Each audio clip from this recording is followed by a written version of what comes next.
HTML stands for Hypertext Markup Language. It's the standard markup language for web development. So all websites are powered by HTML.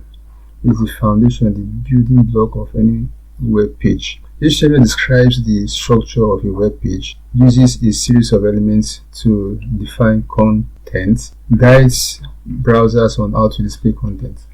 A markup language is like giving special instructions to a computer about how to display or organize text. So HTML is not a programming language, it's a markup language. And what does it do? So imagine writing a story and adding notes like make this bold, make this a heading, show an image here, make this a clickable link. When you type a document or a letter, you want some characters to be bold, you want some to be in italics, you want to underline some, you want an image to be in a certain area. So the way you arrange your page is what HTML is all about. HTML simply helps you to better arrange. It gives a meaning to the text you present on your web page. So those little instructions are what markup languages like HTML use. So they are not programming. They are just telling the computer how to present content on the web page. Now, HTML is made up of elements. We have the P element for paragraph. We have the H1 element for heading. We have heading 1 to heading 6. Now, elements label and define different parts of content. Now, an element has an opening tag and a closing tag. So tags can have attributes. Now, if you want to start building a website, there is a basic structure you need to follow. It begins with the doc type declaration. This is just saying that okay, the document is an HTML document. After that, we have the HTML element. It wraps the entire page. Thereafter, we have the head element. The head element contains page metadata. What's metadata? Metadata is simply important information about your web page. So it's contained in the head. The body element contains everything inside of the web page. So if you go to your website, what you see are actually contents of the body. Content of the head element most often is not visible to the user of the website. So what you see when you go to any website are content of the body elements of the HTML document. What are HTML elements? Elements simply comprises opening tag. Now follow my cursor. This is the opening tag, the closing tag, and in between we have the content you want to place into your website. So that will be wrapped around opening and closing tag. So altogether, these three are called elements.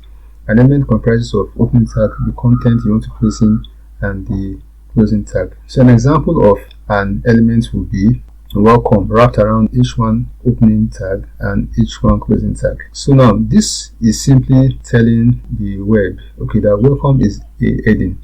If I wrap welcome around the P tag, the P opening tag and closing tag, I'm telling the web that okay, this is a paragraph. Not all tags can be closed. Now, for example, H1 here has a closing tag. That's this one with a slash before the H1. Now, some tags like BR stands for break, does not have a closing tag. So tags that don't have closing tags are called self-closing tags. Now tags can be nested inside each other.